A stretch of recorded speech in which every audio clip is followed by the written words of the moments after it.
ఇమ్మాడి రవి ఐబొమ్మ. నేను సోషల్ మీడియాలో కొన్ని వీడియోలు చూశాను. ఏదో దేవుడు దొరికాడు అయ్యో అని చెప్పి లేపుతున్నారు. నేను ఒక క్వశ్చన్ అడుగుతున్నాను. ఇప్పుడు మన ఒక కంటెంట్ క్రియేట్ చేసి మనం యూట్యూబ్లో కానీ ఇన్స్టాగ్రామ్లో కానీ అప్లోడ్ చేస్తే మనది రీచ్ కాకముందే మన వీడియోలు ఎవరో కొట్టేసి వాళ్ళ ఎక్కువ రీచ్ వచ్చి మన రీచ్ రాకుండా పోతే మనకి ఎలా ఉంటుంది?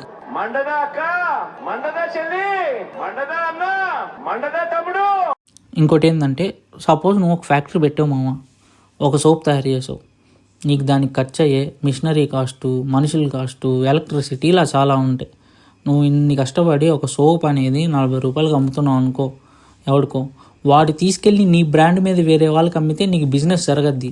అదే వాడు తీసుకెళ్ళి పైన లేబుల్ మార్చేసి వేరే బ్రాండ్ వేసుకొని వాడు అమ్మితే నీకు ఎలా ఉంటుంది మామ?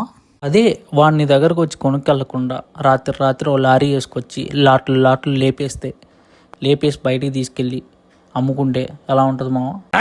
నాకు షాల్వా కప్పాల్సింది పోయి, నన్ను పొగడాల్సింది పోయి, నాకు ఇంకా అవార్డు ఏదైనా ఉంటే నాకు ఇవ్వాల్సింది పోయి అమ్ముకోవటం ఏంట్రా, మాకు ఐబొమ్మోడు ఫ్రీగా పంచి పెడుతున్నాడు వీడియోలు, అలా నొక్కితే ఇలా వస్తాయి అంటారా? మధ్యలో అడ్వర్టైజ్మెంట్లు వస్తాయి, డబ్బులు వస్తాయి. మీరు నొక్కిన తర్వాత మీ ఇన్ఫర్మేషన్ వాడికి పోతాయి, డబ్బులేంటి ఏదైనా వస్తుంది. చెప్పాల్సింది చెప్పామా, మీ ఇష్టం. మీ ఒపీనియన్ని కామెంట్ చేయండి. సబ్స్క్రైబ్ చేసుకోవచ్చు కదేటి.